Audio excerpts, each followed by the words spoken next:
Lesson 10 User Management. In this chapter, we'll discuss about creating sub-users and giving them rights and authorities. In the earlier chapter, when we have created a new company, then we have discussed about the concept of super user. That is, super user is like an admin who has all the rights and authorities in the company. That super user has the rights to create any number of sub-users and give them rights and authorities. Basically, super user can restrict users, sub-users from certain activities or can give rights to do certain activities. Like super user can restrict a sub-user from taking backup of the company or changing prices in the voucher. At the same time, he can give them certain rights and all. So under this chapter, we'll discuss about all these things, that how you can create sub-users and delegate them authorities and responsibilities. First of all, we are going to administration's user menu. Here we are opening users menu in modify mode. You can see on the screen it's showing super user name and password. Currently we are logged in from super user, so here it is showing super user details.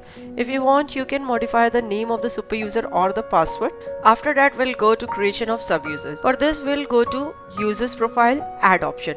First of all, we'll specify the username, password, recheck password. We are creating a sub-user with the name Rohan. Specify the state for this user, specified voucher series for this user, and then is read control from other user. If you specify Y in this data field, then you can apply controls to this user from some other user. Currently, as we are creating first user, so this option is of no use for us. Otherwise, if you have created sub-user and you want to apply same rights to this user, then you can specify Y in this data field and select the user whose rights you want to apply to this user. Then we'll go to allow modification of company. Specify Y in this data field if you want to allow this user to make any changes in company information that you have specified at the time of company creation, like a company's phone number, address, and so on. Next is allow price change in voucher. That is, you want to allow user to change price in voucher or not. If you specify no in this data field, then that means that you do not want the user to make any changes in the prices in the voucher, and you can configure this option voucher wise also. Here list of voucher is appearing. You can enable those options or you can select those vouchers in which you do not want the user to make any changes in the prices. For example, here we have selected sales and purchase voucher. Then this user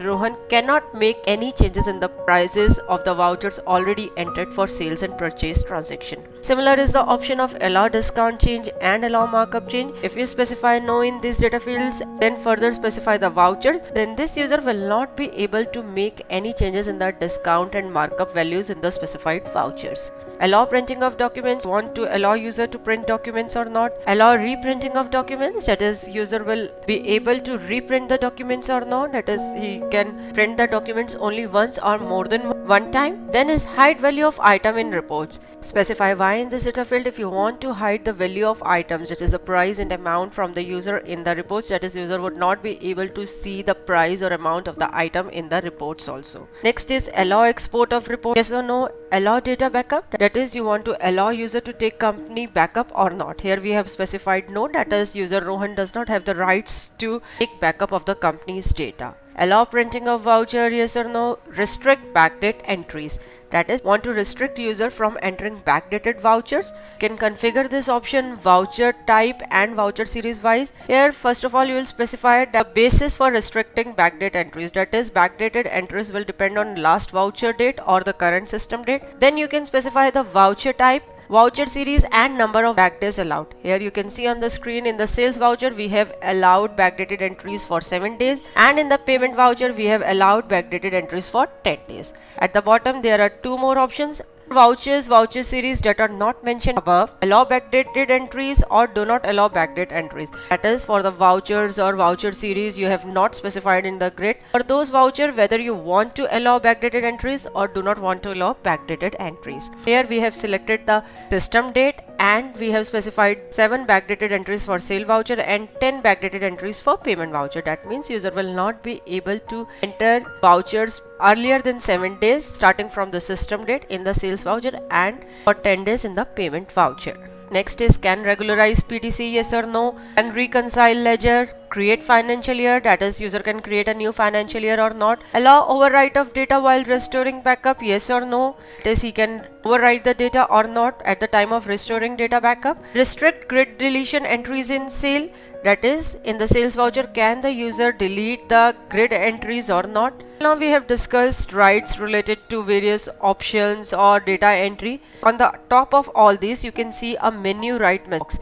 Under this you can specify that whether you want the user to do any particular menu or a report or a transaction or not. Here you can completely disable a menu, or you can drill down to the voucher level or to the report level and can disallow user from viewing any report or entering any transaction. Here we are selecting display and printing menu, that is user will not be able to view display and printing menu, that is user Rohan will not be able to use display and printing menu in Busy. Click save button to save this configuration. Now we will log in from the user Rohan. We'll switch user and will log in from the user Rohan. First of all, you can see on the screen display and printing menu are deactivated as this user cannot view or use these menus. Now we'll go to sales voucher. We'll modify an existing sales voucher. Here user have tried to change the item value but he cannot. Busy has shown a message box that user Rohan does not have rights to change item price or value. Now we will add a sales voucher by going to sales add option. Here user Rohan is trying to enter a backdated voucher. You can see on the screen we have entered a voucher for 2nd November and current system date is 16th November. If you remember, we have allowed only 7 backdated entries for sales voucher. So this user will not be able to enter a backdated voucher for more than 7 days, calculating or starting from the system date. Now we'll close the company. I will go to backup data option. Here also Busy has shown a message box that user Rohan does not have rights to take backup of the company data. So all in all, we have discussed most of the options related to user profile. It's a very simple way of safeguarding your data from various sub-users, or you can restrict users from various entries or reports. Hope after going through this chapter you would be able to easily create and configure sub-users in a company. At the end of the chapter we have provided certain exercise. You can view the exercise on screen and attempt it. Thanks for watching. For more videos, subscribe to our YouTube channel.